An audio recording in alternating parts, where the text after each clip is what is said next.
$4.187 trillion GDP-യോടെ ജപ്പാനെ മറികടന്ന് India ലോകത്തിലെ വലിയ എക്കണോമിയായി മാറിക്കഴിഞ്ഞു. India has overtaken Japan and become the fourth largest economy. We are a $4 trillion economy as I speak, and this is not my data, this is IMF data. India today is larger than Japan. People in the country celebrating India's growth story has reached a new landmark. ഇത്രയും വലിയ economy ആയിട്ടും വെള്ളക്കെട്ട്, ശോചനീയമായ റോഡുകൾ എന്നിവയാണ് നമുക്കുള്ളത്. Behind the headline lies a deeper truth that demands urgent attention. What's the real measure of progress? പലരും ജപ്പാനെയും ഇന്ത്യയെയും തമ്മിൽ താരതമ്യപ്പെടുത്തിക്കൊണ്ട് മീമുകൾ ഇറക്കി.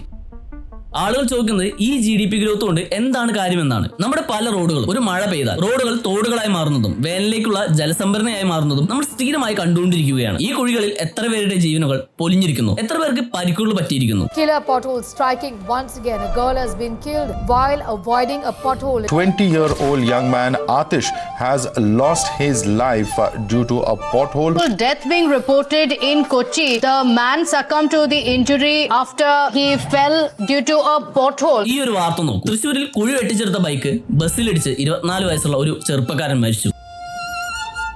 2021 ഈ ഒരു കണക്കുകൾ നോക്കൂ. 1481 ആളുകളാണ് ഇന്ത്യയിൽ ഒട്ടാകെ കുഴികളിൽ വീണ് മാത്രം മരിച്ചിട്ടുള്ളത്. ഓർക്കണം, കുഴികളിൽ വീണ് മാത്രം മരിച്ചിട്ടുള്ളവരാണ്. Close to 6 people, viewers, die due to potholes in India every day. Potholes alone have claimed 2,300 lives annually on an average from 2016 to 2020. ഈ റോഡിലൂടെ പോകുമ്പോൾ എപ്പോൾ വേണമെങ്കിലും എന്തും സംഭവിക്കാം. ചിലപ്പോൾ ഗർഡറുകൾ പൊട്ടിവിടാം നിങ്ങളുടെ മുകളിലേക്ക്. ആലപ്പുഴ എരമല്ലൂരിൽ ഉയരപ്പാത നിർമ്മാണത്തിനിടെ ഗർഡർ വീണ് പിക്കപ്പ് വാൻ ഡ്രൈവർക്ക് ദാരുണാന്ത്യം.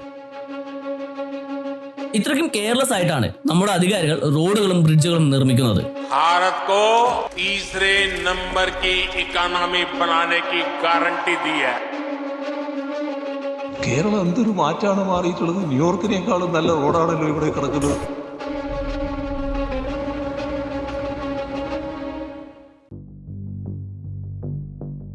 ഇന്ത്യ 2025-26 ഫിനാൻഷ്യൽ ഇയറിൽ 2,87,333 കോടി രൂപയാണ് റോഡ് പണിയാനും ബ്രിഡ്ജ് നിർമ്മിക്കാനുമായി മാറ്റിവെച്ചിരിക്കുന്നത്. കേരളം 4,219.41 കോടി രൂപയാണ് ഇതിനുവേണ്ടി മാറ്റിവെച്ചിരിക്കുന്നത്. എന്നാൽ ഇത്രയും കോടി ചെലവഴിക്കുന്നത് നമുക്ക് നമ്മുടെ റോഡുകളിൽ കാണാൻ സാധിക്കുന്നുണ്ടോ?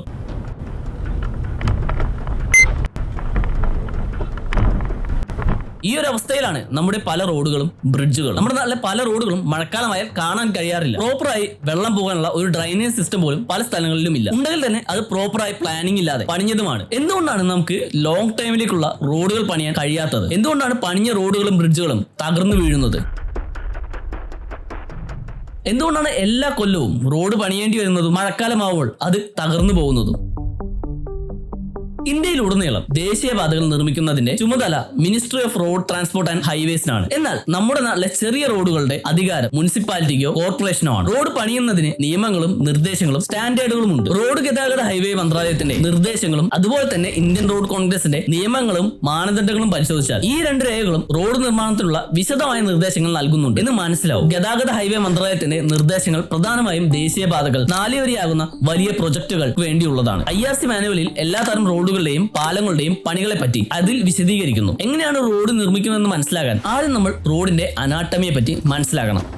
ഒരു റോഡിന്റെ ഏറ്റവും അടിയിലുള്ള ലെയർ മണ്ണാണ്. ഇത് മുഴുവൻ സ്ട്രക്ചറിന്റെ ബേസ് സപ്പോർട്ടായിട്ടാണ് പ്രവർത്തിക്കുന്നത്. ഇതിനു മുകളിൽ കല്ലുകളും ഗ്രാവലുകളുമുള്ള ഒരു ലെയർ ഇടും. ഇത് ഇടുന്നത് വാഹനങ്ങളുടെ ഭാരം ഒരുപോലെ ഡിസ്ട്രിബ്യൂട്ട് ചെയ്യാനാണ്. അതിനു മുകളിൽ ഒരു കട്ടിയുള്ള ബിറ്റ്യൂമൻ ലെയർ, ഇതിനു മുകളിലാണ് ടാറും കെമിക്കൽ മിക്സുമുള്ള ഒരു ലെയർ വരുന്നത്. ഈ ലെയറാണ് റോഡിനെ വാട്ടർ പ്രൂഫ് ആക്കുന്നത്. വാട്ടർ പ്രൂഫിംഗ് വളരെ ഇമ്പോർട്ടന്റ് ആണ്. ടാറിലെ വളരെ ചെറിയ വിള്ളലുകളിലൂടെ മഴവെള്ളം റോഡിനകത്തേക്ക് ഇറങ്ങുന്നു. ഇങ്ങനെ ഇറങ്ങുന്ന വെള്ളം അടിത്തട്ടിലുള്ള മെറ്റൽ, മണ്ണ് തുടങ്ങിയ പാളികളെ പൂർണ്ണമായും നനയിച്ചു കുതിർത്തുന്നു. ഈർപ്പം കാരണം റോഡിന്റെ അടിത്തറയുടെ ബലവും ഭാരവും താങ്ങാനുള്ള കഴിവും കുത്തനെ കുറയുന്നു. ബലം കുറഞ്ഞ ഈ പാളികളിലൂടെ വലിയ ട്രക്കുകൾ കടന്നു പോകുമ്പോൾ ഉണ്ടാകുന്ന സമ്മർദ്ദം കാരണം ദുർബലമായ റോഡിന്റെ ഉപരിതലം പെട്ടെന്ന് തകർന്നു തുടങ്ങുന്നു. ഈ വിള്ളലുകൾ ക്രമേണ വലുതാവുകയും അടുത്തുള്ള വിള്ളലുകളുമായി കൂടിച്ചേരുകയും ചെയ്യുന്നു. തുടക്കത്തിൽ ചെറിയ കുഴികൾ ഉണ്ടാവുകയും പിന്നീട് അത് വലിയ കുഴികളായോ റോഡിന്റെ ഘടനാപരമായ തകർച്ചയായോ മാറുകയും ചെയ്യുന്നു. മഴ പെയ്യുന്നതുകൊണ്ടാണ് റോഡിൽ കുഴികൾ ഉണ്ടാവുന്നതെന്ന് ഉദ്യോഗസ്ഥർ പറയുന്ന വാദം ശരിയാണ്. പക്ഷെ ഇത് മാത്രമല്ല റോഡിൽ കുഴികൾ രൂപപ്പെടാനുള്ള കാരണം. ഒന്നാമതായി നമ്മുടെ നാട്ടിലെ ഡ്രൈനേജ് സിസ്റ്റമാണ്. ഇന്ത്യൻ നഗരങ്ങളിലെ പല ഡ്രൈനേജ് സിസ്റ്റവും പഴയതാണ്. ഇവയൊക്കെ പതിറ്റാണ്ടുകൾക്ക് മുമ്പ് വളരെ കുറഞ്ഞ ജനസംഖ്യയ്ക്കും അത്ര വികസിക്കാത്ത സ്ഥലങ്ങൾക്കും വേണ്ടി ഉണ്ടാക്കിയതാണ്. അതുകൊണ്ട് ഇപ്പോഴത്തെ മഴവെള്ളത്തിന്റെ അളവ് കൈകാര്യം ചെയ്യാൻ ഈ ഓവുചാലുകൾക്ക് കഴിയുന്നില്ല. ഇന്ത്യയിൽ ഒരു വർഷം ലഭിക്കുന്ന മഴയുടെ ഏകദേശം 80% കിട്ടുന്നത് ജൂൺ മുതൽ സെപ്റ്റംബർ വരെയാണ്. ഈ സമയത്ത് മഴയുടെ ശക്തി വളരെ കൂടുതലായതിനാൽ ഇപ്പോഴത്തെ ഓജുചാലുകൾക്ക് അത് താങ്ങാൻ കഴിയില്ല. അതുകൊണ്ടാണ് റോഡുകളിൽ വെള്ളക്കെട്ടുകൾ ഉണ്ടാകുന്നത്. ഇതിനുള്ള മെയിൻ ആയിട്ടുള്ള കാര്യം പൂറായിട്ടുള്ള കൺസ്ട്രക്ഷനും സിസ്റ്റമാറ്റിക് ഇഷ്യൂസുമാണ്. പല റിപ്പോർട്ടുകളും പറയുന്നത് പ്രധാന പ്രശ്നം റോഡുകളുടെ പ്ലാനിങ്ങിലും നിർമ്മാണത്തിലും മെയിന്റനൻസിലുമുള്ള ചില അടിസ്ഥാനപരമായ പ്രശ്നങ്ങളാണ് അവയെ മഴക്കാലത്ത് എളുപ്പത്തിൽ തകരാൻ ഇടയാക്കുന്നത് എന്നാണ്. സർക്കാർ ഒരു റോഡ് പണിയാൻ തീരുമാനിക്കുമ്പോൾ അവർ പല കരാറുകാരിൽ നിന്നും ടെൻഡറുകൾ ക്ഷണിക്കും. അതിൽ ഏറ്റവും കുറഞ്ഞ പൈസ പറയുന്ന ആൾക്കാണ് കരാർ ലഭിക്കുന്നത്. ഇതിനെയാണ് L1 സിസ്റ്റം എന്ന് പറയുന്നത്. ഇങ്ങനെ കുറഞ്ഞ തുകയ്ക്ക് കരാർ എടുക്കുന്നവർ ലാഭം ഉണ്ടാക്കാൻ വേണ്ടി നിലവാരം കുറഞ്ഞ സാധനങ്ങൾ ഉപയോഗിക്കുകയും നിർമ്മാണത്തിൽ വിട്ടുവീഴ്ചകൾ ചെയ്യുകയും ചെയ്യും. ടാറിന്റെ കനം കുറയ്ക്കും, നിലവാരം കുറഞ്ഞ ബിറ്റുമെന്റ് ഉപയോഗിക്കും, ലാബ് ടെസ്റ്റുകൾ കുറയ്ക്കും. റോഡ് പണി തീരുന്ന ആദ്യ ദിവസം കാണാൻ നല്ല ഭംഗിയായിരിക്കും, അതുകൊണ്ട് ഇൻസ്പെക്ഷനിൽ അത് പാസ്സാകും. പക്ഷെ കാലം കഴിയുന്തോറും റോഡ് തകർന്നുകൊണ്ടേയിരിക്കും. ഈ സിസ്റ്റം അഴിമതിക്കും കാലതാമസത്തിനും ഇടയാക്കുന്നു. ഇത് നമ്മൾ പാലിയക്കരയിൽ കണ്ടതാണ്. കുണ്ടും കുഴിയും നിറഞ്ഞ മോശമായ റോഡായിട്ടും അവർ ആ റോഡിൽ ടോൾ പിരിക്കുന്നത്. പാലിയക്കര ടോൾ ബൂത്തിലെ ടോൾ പിരിവ് നിർത്തിവെച്ച കേരള ഹൈക്കോടതിയുടെ ഉത്തരവിനെതിരെ national highway authority of India file ചെയ്ത അപ്പീൽ സുപ്രീം കോടതി തള്ളി. ദേശീയപാത 544 എടപ്പള്ളി മണ്ണുത്തി ഭാഗത്തെ റോഡിന്റെ ശോചനീയമായ അവസ്ഥയുമായി ബന്ധപ്പെട്ടാണ് ഈ ഉത്തരവ് വന്നത്. ചീഫ് ജസ്റ്റിസ് പരാമർശിച്ചത് 1 മണിക്കൂർ കൊണ്ട് ഓടിയെത്തേണ്ട റോഡിലൂടെ ഒരറ്റത്ത് നിന്ന് മറ്റേ അറ്റത്തേക്ക് എത്താൻ 12 മണിക്കൂർ എടുക്കുന്നുവെങ്കിൽ എന്തിനാണ് ഒരാൾ 150 രൂപ നൽകേണ്ടത്? 1 മണിക്കൂർ കൊണ്ട് എത്തേണ്ട റോഡിൽ 11 മണിക്കൂറിലധികം എടുക്കുന്നു. എന്നിട്ടും അവർ ടോൾ നൽകണം. പാലിയക്കര ടോൾ പ്ലാസയിൽ 11 വർഷമായി ടോൾ പിരിവ് തുടങ്ങിയിട്ട്. മണ്ണുത്തി ഇടപ്പള്ളി ദേശീയപാതയിൽ നിർമ്മാണ കമ്പനിയുടെ ഗുരുതര അലംഭാവം കണ്ടെത്തിയിട്ടും പിരിവിന് ഒരു കുറവുമില്ല. ദേശീയപാതകളിലെ ഓടകൾ, കുഴികൾ, ആവർത്തിച്ചുള്ള ഗതാഗത കുരുക്കുകൾ എന്നിവയെല്ലാം കാര്യക്ഷമത ഇല്ലായ്മയുടെ പ്രതീകങ്ങളാണ് എന്ന് ജസ്റ്റിസ് കൂട്ടിച്ചേർത്തു. പുതിയതായി നിർമ്മിച്ച റോഡുകൾ, കുടിവെള്ള പൈപ്പ്, കേബിൾ, ഗ്യാസ് ലൈൻ എന്നിവ സ്ഥാപിക്കാനായി പല സർക്കാർ ഏജൻസികളും റോഡുകൾ വെട്ടിപ്പൊളിക്കുന്നത് ഒരു പ്രധാന പ്രശ്നമാണ്. റോഡ് നിർമ്മിക്കുന്നതിന് മുൻപ് ഈ വകുപ്പുകളുമായി ആലോചിക്കാത്തതാണ് ഇതിന് കാരണം. ഇങ്ങനെ കുഴിച്ച ഭാഗങ്ങൾ ശരിയായി അടയ്ക്കാത്തതുകൊണ്ട് അവിടുത്തെ റോഡ് ദുർബലമാകുന്നു. ഇത് വെള്ളം ഇറങ്ങാനും റോഡ് പെട്ടെന്ന് തകരാനും കാരണമാകുന്നു. ശാസ്ത്രീയമല്ലാത്ത രീതിയിൽ റോഡ് വെട്ടിപ്പൊളിക്കുന്നത് റോഡിനെ മറ്റു ഭാഗങ്ങളിലും വിള്ളലുകൾ ഉണ്ടാക്കാൻ കാരണമാകും. പക്ഷേ റോഡിൽ വിള്ളലുണ്ടായി കുഴികൾ വന്നാൽ അത് നന്നാക്കണം. അതിന് സർക്കാർ വലിയ പണം ചെലവാക്കും. ഇത് ടാക്സ് പേയേഴ്സിന് 2 തവണ പണം നൽകേണ്ടി വരുന്നു.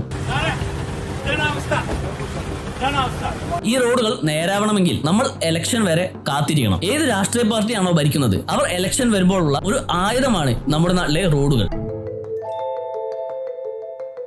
ലോകമെമ്പാടുമുള്ള നിരവധി രാജ്യങ്ങൾ സമാനമായ വെല്ലുവിളികൾ നേരിടുകയും ലളിതവും ഫലപ്രദവുമായ പരിഷ്കരണങ്ങളിലൂടെ അവ പരിഹരിക്കാൻ അവർക്ക് സാധിക്കുകയും ചെയ്തിട്ടുണ്ട്. ഒന്നാമതായി കരാർ നൽകുന്നതിലെയും സിസ്റ്റത്തിലെയും പരിഷ്കരണങ്ങൾ. റോഡ് നിർമ്മാണ കരാറുകൾ നൽകുമ്പോൾ കുറഞ്ഞ ചെലവിന് മാത്രം പ്രാധാന്യം നൽകുന്നത് ഗുണനിലവാരത്തെയും ഈടിനെയും ബാധിക്കുന്ന ഒരു പ്രധാന പ്രശ്നമാണ്. L1 സിസ്റ്റം ഒഴിവാക്കുക. ഏറ്റവും കുറഞ്ഞ തുക രേഖപ്പെടുത്തുന്ന കരാറുകാരന് കരാർ നൽകുന്ന രീതി വലിയ പരാജയമാണ്. പല രാജ്യങ്ങളും ഈ രീതി ഉപേക്ഷിച്ചു കഴിഞ്ഞു. പകരം ഗുണനിലവാരത്തിനും ചെലവിനും ഒരുപോലെ പ്രാധാന്യം നൽകുന്ന QCBS എന്ന രീതിയാണ് അന്താരാഷ്ട്ര തലത്തിൽ വലിയ അടിസ്ഥാന സൗകര്യ വികസന പദ്ധതികൾക്ക് ഉപയോഗിക്കുന്നത്. ഈ രീതിയിൽ കരാറുകാരുടെ സാങ്കേതിക വൈവിധ്യവും അവർ മുന്നോട്ട് വെക്കുന്ന തുകയും ഒരുമിച്ച് പരിഗണിച്ച് ഏറ്റവും മികച്ചവരെ തെരഞ്ഞെടുക്കുന്നു. 2. കരാറുകാരുടെ ഉത്തരവാദിത്തം വർദ്ധിപ്പിക്കുക. മറ്റു രാജ്യങ്ങളിൽ നിർമ്മിക്കുന്ന റോഡുകളുടെ ഗുണനിലവാരത്തിന് കരാറുകാർക്ക് കൂടുതൽ കർശന ഉത്തരവാദിത്തമുണ്ട്. ഇന്ത്യയിലും സമാനമായ മാറ്റങ്ങൾ കൊണ്ടുവരേണ്ടതുണ്ട്. ദീർഘകാല വാറന്റിയും പ്രകടനത്തെ അടിസ്ഥാനമാക്കിയുള്ള കരാറുകളും നടപ്പിലാക്കുക. ഓസ്ട്രേലിയ, UK തുടങ്ങിയ രാജ്യങ്ങളിൽ കരാറുകാർക്ക് 5 മുതൽ 10 വർഷം വരെ നീളുന്ന വാറന്റി കാലയളവ് നൽകാറുണ്ട്. ഈ കാലയളവിനുള്ളിൽ റോഡിന് കേടുപാടുകൾ സംഭവിച്ചാൽ അത് സ്വന്തം ചെലവിൽ നന്നാക്കാൻ കരാറുകാർ ബാധ്യസ്ഥരാണ്. ഇത് തുടക്കത്തിൽ തന്നെ ഉയർന്ന നിലവാരത്തിലുള്ള നിർമ്മാണം ഉറപ്പാക്കാൻ കരാറുകാരെ പ്രേരിപ്പിക്കുന്നു. 3. സർക്കാർ ഏജൻസികൾ തമ്മിലുള്ള ഏകോപനം മെച്ചപ്പെടുത്തുക. വിവിധ സർക്കാർ വകുപ്പുകളും യൂട്ടിലിറ്റി ഏജൻസികളും തമ്മിലുള്ള ഏകോപനമില്ലായ്മ റോഡുകൾ തകരാനുള്ള ഒരു പ്രധാന കാരണമാണ്. യൂണിഫൈഡ് ഇൻഫ്രാസ്ട്രക്ചർ പ്ലാനിംഗ് മോഡൽ മാതൃക സ്വീകരിക്കുക. പുതുതായി നിർമ്മിച്ച റോഡുകൾ, കുടിവെള്ള പൈപ്പുകൾ, ഗ്യാസ് ലൈനുകൾ, ടെലികോം കേബിളുകൾ എന്നിവ സ്ഥാപിക്കുന്നതിനായി പല ഏജൻസികളും വെട്ടിപ്പൊളിക്കുന്നത് പതിവാണ്. സിയോൾ തുടങ്ങിയ നഗരങ്ങൾ ഈ പ്രശ്നം പരിഹരിച്ചതിന് മികച്ച ഉദാഹരണങ്ങളാണ്. അവിടെ ഒരു ഏകീകൃത ഏജൻസിയുടെ കീഴിൽ ഗതാഗതം, യൂട്ടിലിറ്റി തുടങ്ങിയ എല്ലാ മേഖലകളെയും ഏകോപിപ്പിച്ച് ഒറ്റ ബഡ്ജറ്റിൽ ദീർഘകാല പദ്ധതികൾ ആസൂത്രണം ചെയ്യുന്നു.